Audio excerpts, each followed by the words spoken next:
स्त्री का जीवन। स्त्री का जीवन माना कि बहुत कठिन है, विषम परिस्थितियों से होकर गुज़रता है। इन समस्त चीज़ों के बीच, इन समस्त कठिनाइयों के बीच भी वह स्त्री रास्ता ढूंढ ही लेती है और अपने जीवन को आगे बढ़ाती है। जैसा कि रिसेंट पास्ट में एक केस सामने आया है, एक महिला जो कि जज की सुपुत्री हैं, उनका डाइवोर्स हुआ है और घर वालों ने बहुत ही धूमधाम से उनका स्वागत किया है। लेकिन क्या आप जानते हैं कि क्या हर माता पिता के लिए यह कर पाना संभव है? क्योंकि वह एक संभ्रांत परिवार, एक संपन्न परिवार से बिलोंग करती हैं, तो उनके माँ बाप ने उनका स्वागत बहुत ही आसानी और सरलता के साथ कर लिया और इसको एक विक्ट्री की तरह माना। एक लाइफ का एक ऐसा फेज़ जिसमें हार ना मान के सभी लोग उस स्त्री के साथ खड़े हैं। लेकिन क्या वास्तव में सभी परिवारों के साथ ऐसा संभव है? एक साधारण परिवार, एक मध्यम वर्गीय परिवार, एक गरीब परिवार और अन्य प्रकार के सभी श्रेणियों के परिवार जिनसे वह स्त्री बिलोंग करती है या जिस भी परिवार से वह आती है, जिस भी आर्थिक लेवल से वो बिलोंग करती है, क्या हर परिवार के लिए यह संभव है कि बेटी का स्वागत उसी खुशी के साथ व सहानुभूति के साथ व हृदय में अच्छे भाव रखकर किया जाए? तो एक पहलू तो हमें यह जानना होगा कि जब तक आपके माता पिता ज़िंदा हैं और जब तक वह आपको सहयोग व सपोर्ट दे रहे हैं फिनेंशियली, मेंटली, इमोशनली, तब तक तो आप उस परिवार में सस्टेन कर सकती हैं, उसके बाद नहीं। क्योंकि अन्य परिवार के लोगों का व्यवहार, मनोदशा, उनकी सामाजिक स्थिति, परिस्थिति सब कुछ बदलती रहती है और हर व्यक्ति आपका साथ दे, यह ज़रूरी नहीं।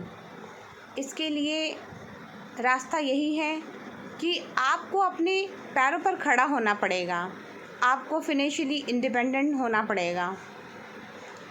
तब तो सभी लोग आपकी आवभगत व आदर सत्कार कर सकते हैं, आपका मान सम्मान रख सकते हैं।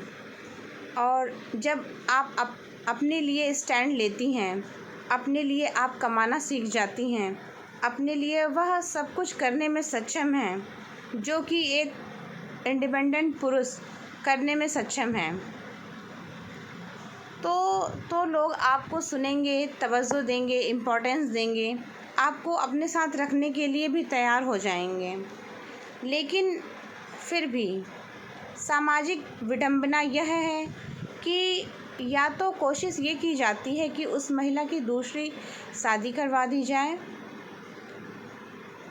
या फिर उसे बाहर का रास्ता दिखा दिया जाता है कि अब तुम खुद को अकेले ही संभालो। आमतौर पर हम अन्य सभी परिवारों में इस तरह का सामंजस्य व तालमेल नहीं देख पाते, जो कि एक सामाजिक विडंबना है और लोगों का बदला हुआ रवैया, जो कि एक तलाकशुदा बेटी को एक्सेप्ट करने में वह खुद को सामर्थ्य नहीं पाते और सामाजिक बेड़ियों का हवाला देकर उसे कठिनाइयों में, मुसीबतों में, संघर्षों में झेलने के लिए अकेला छोड़ देते हैं। तो क्या यह जायज़ है कि आप अपनी ही पुत्री को, जिसने उस घर में जन्म लिया है, आपने उसे पाल पोस कर बड़ा किया है और आपने ही उसे पढ़ा लिखा कर अपने पैरों पर खड़ा किया, लेकिन सिर्फ इसलिए कि उसका तलाक हो गया है, आप उसके साथ नहीं खड़े हैं। हो सकता है कि उस लड़की के माता पिता ना हों, तो ऐसी परिस्थितियों में क्या भाई भाभी और परिवार के अन्य सदस्यों को उस पुत्री का साथ नहीं देना चाहिए था? यह सोचनीय और विचारणीय विषय है। यह घटनाएं किसी के साथ भी हो सकती हैं,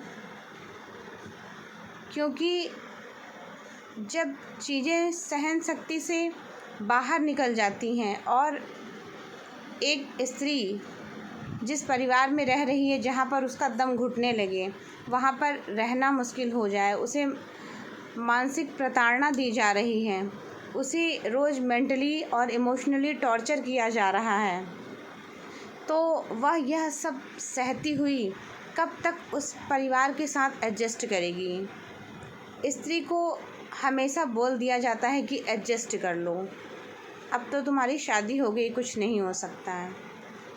तो पहला काम तो आपको यह करना है कि जब तक आपकी पुत्री इंडिपेंडेंट ना हो जाए, फिनेंशियली इंडिपेंडेंट ना हो जाए, तब तक आप उसका विवाह ना करिए। यह एक सॉल्यूशन हो सकता है, क्योंकि यदि आप पूरी तरह से स्वतंत्रता चाहते हैं, अपना मान सम्मान चाहते हैं और वह आज़ादी चाहते हैं जो कि आपको अपने परिवार में मिलती है, वह आज़ादी आपको सिर्फ़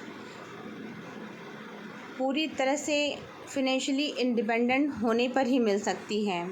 क्योंकि यदि आप दूसरे पर आश्रित हैं, अपने पति पर आश्रित हैं, तो पति तो आपको ताने देता ही है, परिवार के अन्य सदस्य भी आपको ताने देंगे और ये ताने आपको जीवन भर सुनने ही पड़ेंगे और आपको वहाँ एडजस्ट ही करना पड़ेगा।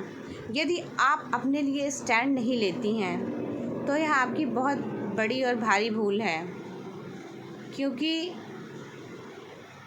शादी सिर्फ़ एक समझौता नहीं है, जिसे कि लोग समझते हैं यह सिर्फ़ एक समझौता है, और जो समझौता या सभी तरह की परिस्थितियाँ जो भी उत्पन्न होती हैं, उसमें एडजस्टमेंट सिर्फ़ महिला ही करे, जो कि संभव नहीं है।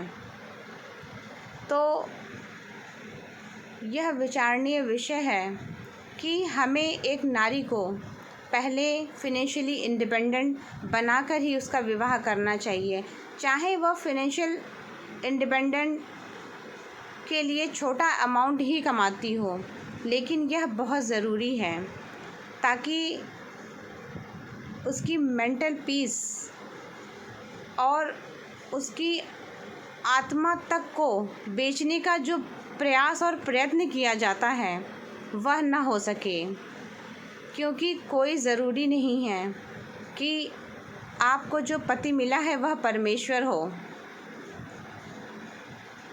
यह तो भाग्य की बात होती है कि आपको पति कैसा मिलेगा। तो इस तरह की परिस्थितियों से आपको ना जूझना पड़े, इसके लिए आपका फिनेंशियली इंडिपेंडेंट होना बहुत ज़रूरी है। यह बात प्रत्येक नारी, प्रत्येक स्त्री को समझनी होगी। इन्हीं सब बातों के साथ मैं अपनी वाणी को यहीं विराम देती हूँ। धन्यवाद।